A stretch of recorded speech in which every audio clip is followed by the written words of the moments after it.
Pay স্কেলের আজকের সর্বশেষ এবং সবচেয়ে গুরুত্বপূর্ণ আপডেট নিউজে আপনাদের সবাইকে সাদর আমন্ত্রণ জানাচ্ছি।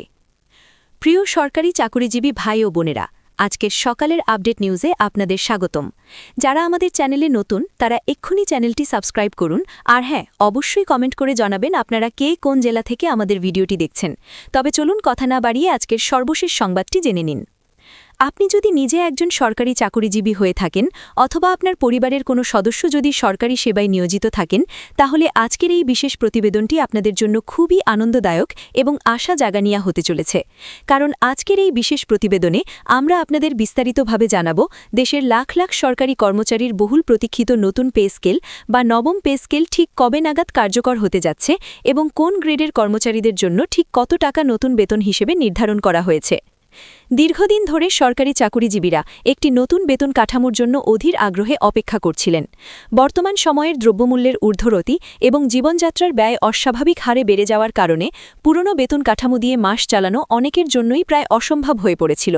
এই পরিস্থিতিতে সরকারি সূত্র থেকে প্রাপ্ত সর্বশেষ খবর অনুযায়ী নতুন এই পে স্কেলের খসড়া তৈরির কাজ ইতোমধ্যেই একেবারে চূড়ান্ত পর্যায়ে পৌঁছে গেছে। অর্থ মন্ত্রণালয় এবং পে কমিশনের সংশ্লিষ্ট কর্মকর্তারা দিনরাত কাজ করে এই খসড়াটি প্রস্তুত করেছেন। এখন শুধু সময়ের অপেক্ষা, কখন সরকারের সর্বোচ্চ পর্যায় থেকে আসবে সেই মাহেন্দ্রক্ষণের আনুষ্ঠানিক ঘোষণা। সবচেয়ে বড় কথা হল, এবারের পে স্কেলটি শুধুমাত্র গতানুগতিকভাবে কিছু বেতন বাড়ানোর মধ্যে সীমাবদ্ধ থাকছে না, বরং পুরো বেতন কাঠামোতেই আসতে যাচ্ছে এক যুগান্তকারী ও বড় ধরনের পরিবর্তন। সরকারের নীতি নির্ধারকরা এবার বিশেষ করে নিম্ন ও মধ্যম স্তরের কর্মচারীদের জীবনমান উন্নয়নের দিকে সবচেয়ে বেশি নজর দিয়েছেন। তাদের জন্য এবারের পে স্কেলে থাকছে সবচেয়ে বড় সুখবর।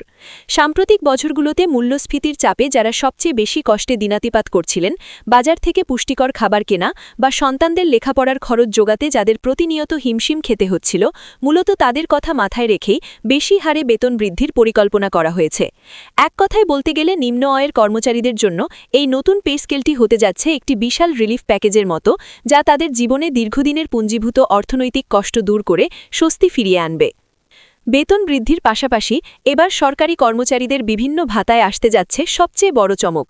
শুধুমাত্র মূল বেতন নয়, বরং জীবনযাত্রার মানের সাথে সামঞ্জস্য রেখে বাড়ছে নানা ধরনের ভাতাও। একজন চাকুরিজীবীর দৈনন্দিন জীবনে বাড়ি ভাড়া, চিকিৎসা, যাতায়াত এবং সন্তানদের শিক্ষা সহায়তা অত্যন্ত গুরুত্বপূর্ণ। এই সব কিছুতেই আসতে পারে অভাবনীয় ও বড় পরিবর্তন। বিশেষ করে শহরভিত্তিক বাড়ি ভাড়া ভাতা নির্ধারণের ক্ষেত্রে আসছে নতুন এবং বাস্তবসম্মত নিয়ম। ঢাকা শহরের মতো মেগাসিটিতে জীবনযাত্রার ব্যয় এবং অন্যান্য জেলা শহর বা উপজেলা পর্যায়ের ব্যয়ের মধ্যে যে আকাশ পাতাল তফাৎ রয়েছে, সেটিকে এবার গুরুত্বের সাথে বিবেচনায় নেওয়া হয়েছে। তাই ঢাকা আর অন্যান্য জেলার বাড়ি ভাড়া ভাতার পার্থক্য এবার আরও বেশি স্পষ্ট এবং বাস্তবসম্মত হতে পারে, যাতে শহরে বসবাসরত কর্মচারীরা বাসা ভাড়ার বিশাল চাপ থেকে কিছুটা হলেও মুক্তি পান। খসড়া পে স্কেলের আরেকটি অত্যন্ত গুরুত্বপূর্ণ দিক হল, এবার সবচেয়ে বেশি গুরুত্ব পাচ্ছে দেশের শিক্ষা এবং স্বাস্থ্য খাত। একটি দেশ এবং জাতির মেরুদণ্ড হল শিক্ষা এবং সুস্থতা, কিন্তু দীর্ঘদিন ধরে এই দুই সেক্টরেই দক্ষ জনবলের বেশ ঘাটতি লক্ষ্য করা যাচ্ছে। মেধাবীরা যাতে এই পেশাগুলোতে আসতে আগ্রহী হন এবং যারা কাজ করছেন তারা যেন সম্পূর্ণ মনোযোগ দিয়ে সেবা দিতে পারেন, সেই লক্ষ্যে নতুন পে স্কেলে তাদের জন্য আলাদা প্রণোদনা বা বিশেষ সুবিধা যুক্ত হতে পারে বলে নির্ভরযোগ্য সূত্র থেকে জানা গেছে। ডাক্তার, নার্স এবং শিক্ষকদের জন্য বিশেষ ভাতার ব্যবস্থা এই খসড়ায় অন্তর্ভুক্ত করা হয়েছে বলে আলোচনা রয়েছে। তবে এত বিপুল পরিমাণ সরকারি কর্মচারীর বেতন একযোগে বাড়ানো হলে দেশের সামগ্রিক অর্থনীতিতে এর কী ধরনের প্রভাব পড়বে তা নিয়েও অর্থনীতিবিদরা গভীর বিশ্লেষণ করছেন। বিশেষজ্ঞরা বলছেন, এর প্রভাব হবে মূলত দ্বিমুখী। একদিকে বেতন ভাতা বাবদ সরকারের রাষ্ট্রীয় কোষাগার থেকে বাৎসরিক ব্যয় অনেকখানি বেড়ে যাবে, যা বাজেটের ওপর একটি চাপ সৃষ্টি করতে পারে, কিন্তু মুদ্রার অন্য পিঠও রয়েছে। অন্যদিকে যখন কয়েক লাখ মানুষের হাতে একসাথে বেশি টাকা আসবে, তখন বাজারে বিভিন্ন পণ্য ও সেবার চাহিদাও ব্যাপকভাবে বাড়বে। মানুষের ক্রয় ক্ষমতা বাড়লে উৎপাদনমুখী শিল্প এবং ব্যবসা বাণিজ্যে গতি আসবে।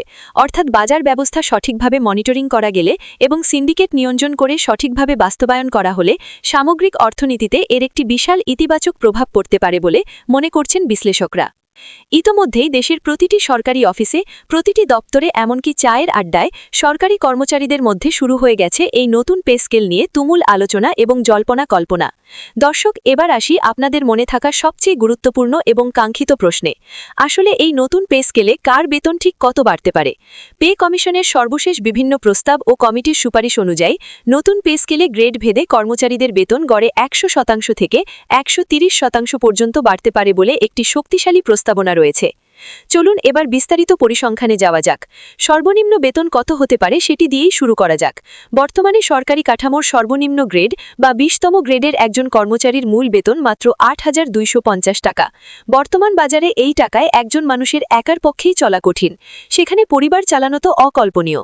প্রস্তাবিত নতুন স্কেলে এই সর্বনিম্ন বেতন 1 লাফে বেড়ে হতে পারে 20,000 থেকে 22,000 টাকা, অর্থাৎ একজন নিম্ন আয়ের কর্মচারীর বেতন 1 লাফে প্রায় 12,000 টাকা পর্যন্ত বৃদ্ধি পেতে পারে, যা তাদের জন্য স্বপ্নের চেয়েও বড় কিছু। অন্যদিকে সর্বোচ্চ বেতন কত হতে পারে সেদিকে লক্ষ্য করলে দেখা যায় বর্তমানে প্রথম গ্রেডের বা সর্বোচ্চ পর্যায়ের অফিসারদের মূল বেতন 78,000 টাকা। নতুন স্কেলের খসড়া অনুযায়ী এটি বেড়ে হতে পারে 1,60,000 থেকে 1,75,000 টাকার মধ্যে, অর্থাৎ তাদের মূল বেতনের সাথে আরও প্রায় 80,000 টাকা পর্যন্ত বাড়তে পারে। মাঝারি স্তরের পদগুলোর দিকে তাকালে দেখা যায় দশম গ্রেডের একজন কর্মচারীর বর্তমান মূল বেতন যেখানে 16,000 টাকা, সেটি নতুন পে স্কেলে বেড়ে হতে পারে 35 থেকে 40,000 টাকার মতো, অর্থাৎ এখানেও বৃদ্ধি প্রায় 20,000 টাকারও বেশি। 15তম গ্রেডের একজন কর্মচারীর বর্তমান মূল বেতন 9,700 টাকা, যা নতুন কাঠামোতে বেড়ে হতে পারে 22,000 থেকে 25,000 টাকা। এখানে বৃদ্ধি প্রায় 13,000 টাকারও বেশি। দেশের প্রাথমিক শিক্ষার মেরুদণ্ড যারা, সেই প্রাইমারি শিক্ষকদের বর্তমান মূল বেতন 11,000 টাকা থেকে শুরু হয়। নতুন পে স্কেলে তাদের এই বেতন বেড়ে 24,000 টাকার মতো হতে পারে বলে প্রস্তাব রয়েছে, অর্থাৎ দেশের ভবিষ্যৎ কারিগরদের বেতন 1 লাফে প্রায় দ্বিগুণ হতে যাচ্ছে।